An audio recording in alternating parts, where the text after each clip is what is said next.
ஹல்லேலூயா, price Lord. உங்கள் அனைவரையும் இந்த காலைவேளையிலே தேவனுடைய நாமத்திலே வாழ்த்தி வரவேற்கிறேன். கர்த்தருக்கு கீழ்ப்படிதலே ஞானத்தின் ஆரம்பம். ஹல்லேலூயா. கர்த்தருக்கு கீழ்ப்படியாம நம்ம இருக்கும் பொழுது தேவையில்லாத எல்லா பிரச்சனையும் வாழ்விலே வரும். எல்லாத்துக்கும் மேல அந்த கீழ்ப்படியாமையினுடைய விளைவு பாவம், அந்த பாவத்தின் சம்பளம் மரணம் வரும். அது யாரா இருந்தாலும் அந்த பிரமாணம் ஒன்றுதான் பாருங்க.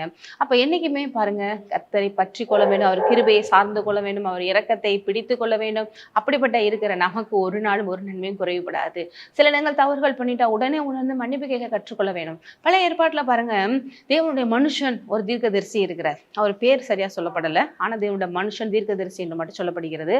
எங்க அப்படின்னா 1 ராஜாக்கள் 13ஆம் அதிகாரத்துல 11ல இருந்து விஷயங்கள் வருது. இங்க என்ன ஆகுது அப்படின்னா, இஸ்ரேல்ல ஒரு பயங்கரமான குழப்பமான நாட்கள். பெத்தேல் அந்த இடத்துல பார்த்தீங்கன்னா, இவங்க தேவையில்லாம அந்நிய தெய்வங்களை வழிபட ஆரம்பிச்சு, அந்நிய தெய்வங்களுக்காக பலிபீடங்களை கட்ட ஆரம்பிச்சு, இந்த மாதிரி எல்லாம் பண்ண ஆரம்பிச்சிடுறாங்க. இதை தேவன் உணர்த்தும் வகையிலே, கண்டிக்கும் வகையிலே, அதையெல்லாம் இடித்து போடும் வகையில யூதால இருந்து இந்த மாதிரி தேவனுடைய மனுஷன் தீர்க்கதரிசியை அனுப்புறார்.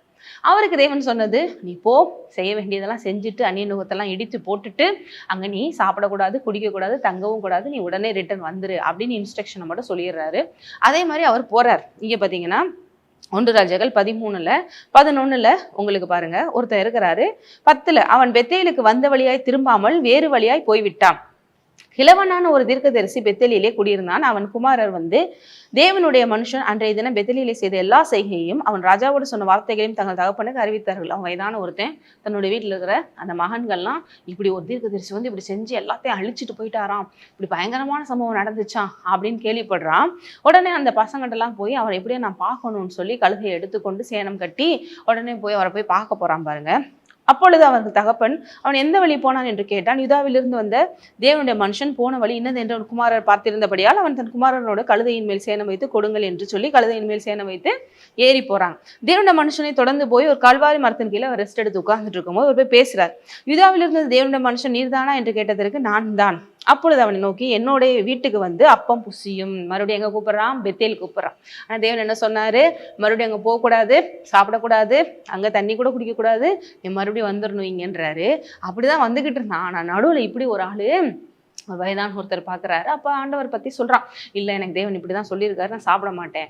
அப்ப இவர் சொல்றாரு, இந்த வயதான ஒரு ஆளு, நானும் தீர்க்கதரிசி தான்ப்பா, எனக்கும் தேவன் சொல்லிதான் நான் வந்தேன் அப்படிங்கிற மாதிரி பொய் சொல்றத இவன் தெரியாம நம்பிட்டான். இது முக்கியமான ஒரு விஷயம் பாருங்க. இன்றைக்கு தேவன் உங்க வாழ்வில ஒரு சில விஷயங்களை பேசியிருக்காரு. எல்லாத்துக்கும் மேல வேதத்துல தேவன் பேசின ஒவ்வொரு வார்த்தைகளும் சத்தியம். இன்னைக்கு உலகத்துல எத்தனை பேர் தேவனோட நாமத்தை வச்சுக்கிட்டு, பேரை வச்சுக்கிட்டு எத்தனை பேர் பொய் சொல்லலாம், ஏமாற்றலாம், இவங்களாம் கள்ள தீர்க்கதரிசிகள், கள்ள புதர்கள் என்று சொல்லலாம்.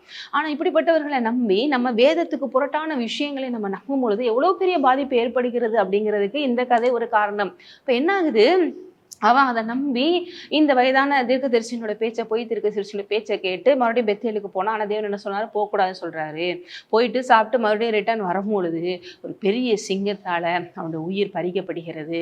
ஆனா அந்த சிங்கம் என்ன பண்ணுது அப்படின்னா, எப்பயுமே சிங்கம் ஒருத்தனை அட்டாக் பண்ணிட்டு அவனை கடிச்சு சாப்பிடும். ஆனா அவனை அதை அடித்து மாத்திரம் கொன்னுட்டு அதே இடத்துல வந்து நிக்குது. இதையும் இந்த வயதான தீர்க்கதரிசி வந்து பார்த்துட்டு போறான். அதுக்கடுத்து இவன் கட்டளையை மீறினதுனாலதான் இப்படி தேவ கோபத்தினால இறந்தாங்கிறத உணர்றாங்க. எல்லாத்துக்கும் மேல வந்து அந்த கழுதை கூட சிங்கம் என்ன ஆகாது, அஃபெக்ட் பண்ணாம இருக்கு.